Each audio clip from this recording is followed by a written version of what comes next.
سائنسی ترقی کرتے وقت جیسے کہ پہلے بتایا جا چکا ہے ماحولیاتی آلودگی کا پہلو نظر انداز کر رہا اور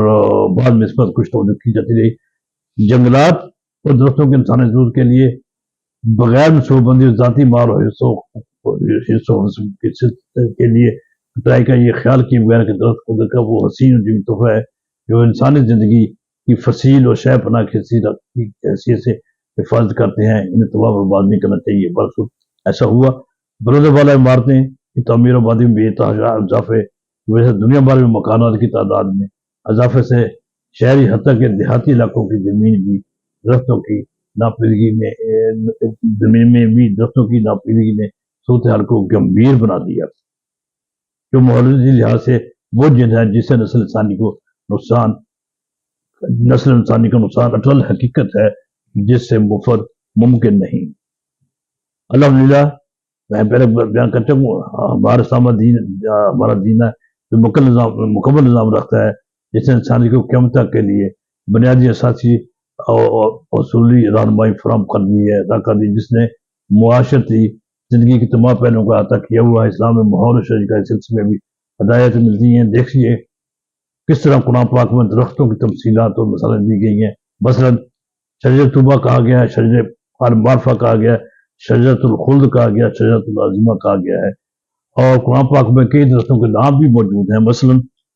کھجور کا نام ہے بیری ہے، انار ہے، انجیر ہے، زیتون ہے، انگور ہے، کیلا، اور اس کے علاوہ دوسرے درختوں کے نام بھی ہیں۔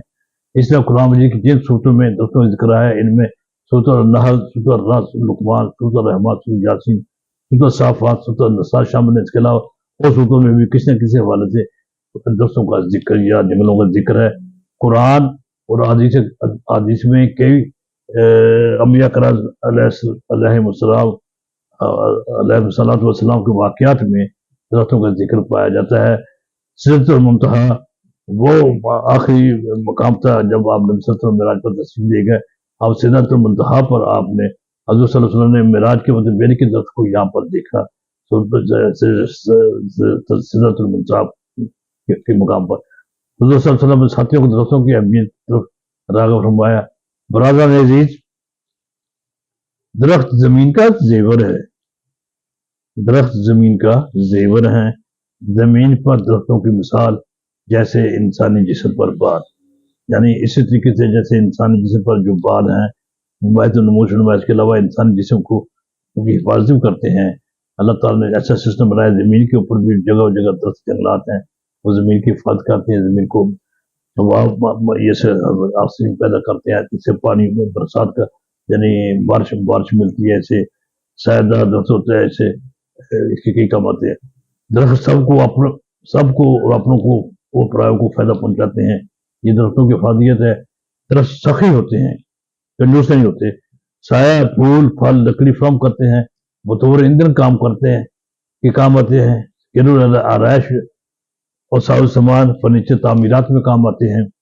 عام مزدوروں اور غریب غربا کے لیے تو یہ نعمتی غیر مترقبہ ہے۔ اب ضرورت اس بات کی ہے کہ ہمیں من حاصل قوم اپنے ہر نوع کے اختلافات کو برائے طاق رکھتے ہوئے اس اہم ذاتی، قومی اور بین الاقوامی اور سب سے بڑھ کر انسانی اور مستقبل کی نسل کی بہتری کے لیے جنگلات کے تحفظ اور شجرکاری کی طرف توجہ کرنی چاہیے۔ اس سلسلے میں ہاؤس آف سوسائٹی، تمام ہاؤس آف سوسائٹیوں، سرکاری ملازمین، مسلح افواج، طالب علم و سیاسی جماعتوں کے اپنے کارکنوں کو، چمبر آف کامرس کو، تاجروں کو، تمام غیر سرکاری تنظیمات اور اداروں کو اپنے اپنے اراکین کو شجرکاری کی طرف راغب کرنے کا اہتمام کرنا چاہیے، اور اس قسم کا مجموعی عمل ہی زندہ قوموں کی پہچان ہے۔ اس قسم کا مجموعی عمل ہی زندہ قوموں کی پہچان ہے، اسی میں وطن کی شان ہے اور موجودہ اور مستقبل کی ماحولیاتی رات کا سامان ہے۔ میں پھر ریپیٹ کرتا ہوں، درست شجرکاری، مجموعی طور پر شجرکاری کا عمل ہی ایسے بہترین عمل، ایسا فلاحی عمل، ایسا یعنی خوشگوار عمل ہی زندہ قوموں کی پہچان ہے، اس میں وطن کی شان ہے، موجودہ اور مستقبل کی ماحولیاتی رات کا سامان ہے۔ شجرکاری کی